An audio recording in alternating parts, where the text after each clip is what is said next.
Hello, friend. I want to tell you about the BMW E60 car. Why is the E60 so controversial? Is it worth buying or avoiding? Are petrol engines better?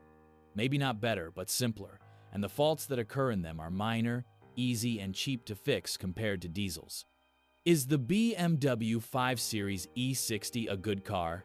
Technically, the BMW 5 Series E60 is a completely different car than its predecessor, the E39, much more focused on driving comfort and modern solutions. For example, such as pneumatic suspension or a complex multimedia control system. All this has caused the face of the 5 to change significantly.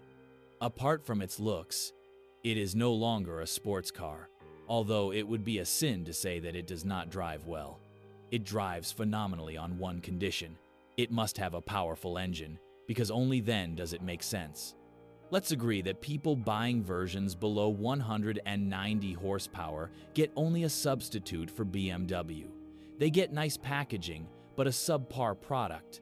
It is true that it is a comfortable and excellently driven car, but that is not enough. However, looking at it from an operational point of view, these are the cars that can be called good. The 170 horsepower 520i with a 2.2-liter engine from 2003 to 2005 is ideal in this respect. If you're considering a diesel, then basically any version above 170 horsepower is already a dynamic car. Especially the 3.0 diesels from the 525D, 530D, and 535D models are simply fantastic, but sometimes they require very expensive repairs. And here again, we return to a purely subjective issue. If you can afford these repairs and do them properly, you will be happy. If not, then the BMW E60 is not a good car for you. If you are going to repair your car on the cheap, the E60 is definitely not for you and will quickly pay you back in the form of more failures. The older E39 would be a better choice. It is also important to buy the right engine version because it is easy to make a mistake. How to choose a good engine for the BMW 5 Series E60. Basically, the most general advice is to divide the engines into the family marked with the letter M and N. It is no accident that I have given their codes, which, it would seem, have no significance.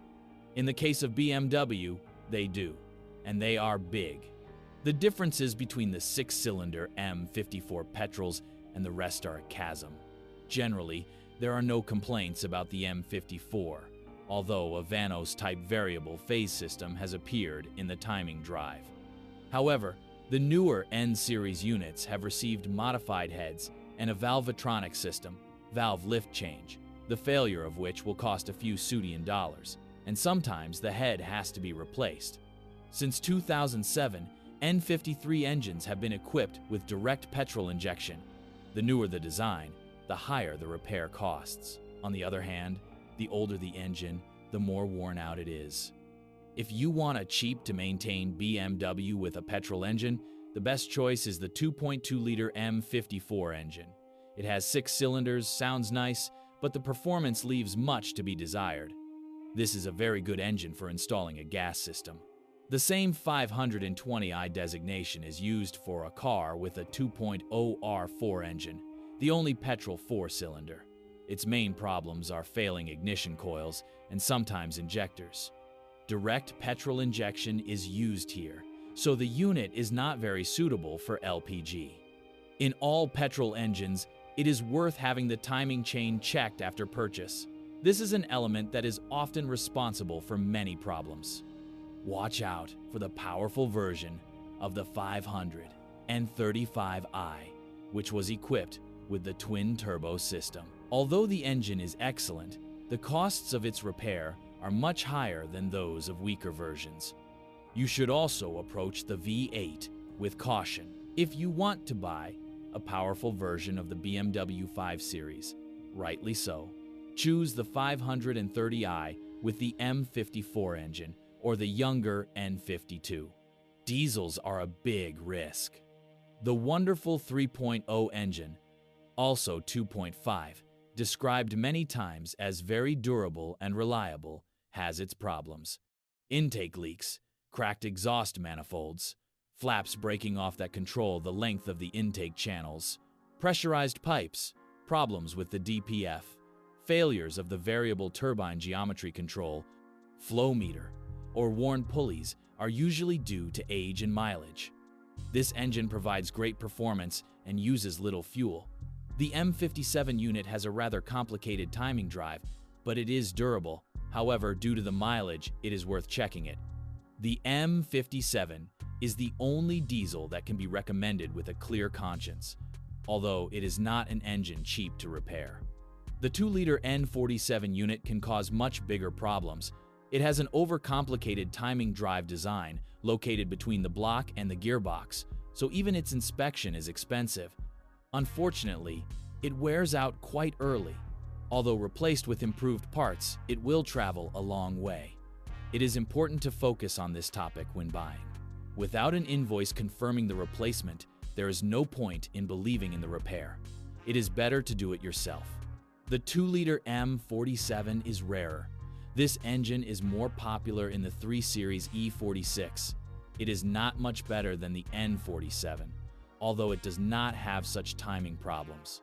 However, the fuel system is problematic, which is of better quality in the N47. Almost all the faults listed for the 3.0 engines also apply to the 2.0.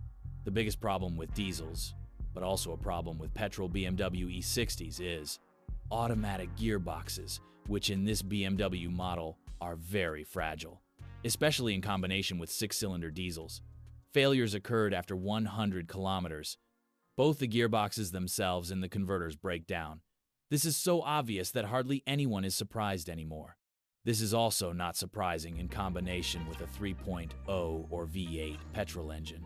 However, much depends on the method of use. Gentle driving significantly improves the durability of the transmission. The worn xDrive drive is also a significant expense. The 4-wheel drive implemented by the clutch connecting the front axle works very well, but for a time. The bevel gear and even the front half shafts are subject to failure. The automatic converter or the manual clutch are exposed to accelerated wear. xDrive was installed in the petrol 525i and 530i, as well as in the diesel 525D and 530D. What goes wrong in the BMW 5 Series E60 apart from the drivetrain? The most expensive to repair is the air suspension, which was present in some models. The design, called Nevo, is present in the rear suspension of the station wagon version, E61, or as an option also in the front. This is not a particularly emergency system, but due to the fact that it lasts about 200,000 kilometers. The problem concerns almost all cars. The classic suspension part is quite durable and relatively problem-free. At the front, 1 triangular wishbone and 2 made of aluminum are used per wheel. At the rear, usually 4 aluminum wishbones are replaced per piece, as well as large suspension bushes. Their prices seem high, but the fact is that replacing them is also expensive, so it is worth buying the best possible quality parts that will last as long as possible. Backlash in the rear suspension has a very negative impact on the driving quality of the Piantka. The rear floating bushing is often responsible for this, and for creaking. Another quite sensitive area is the electrics and accessories. This is also the result of twisted odometers. After mileage of 400 kilometers or more, basically everything can break down. Is the BMW 5 Series worth buying? It's hard to answer this question unequivocally.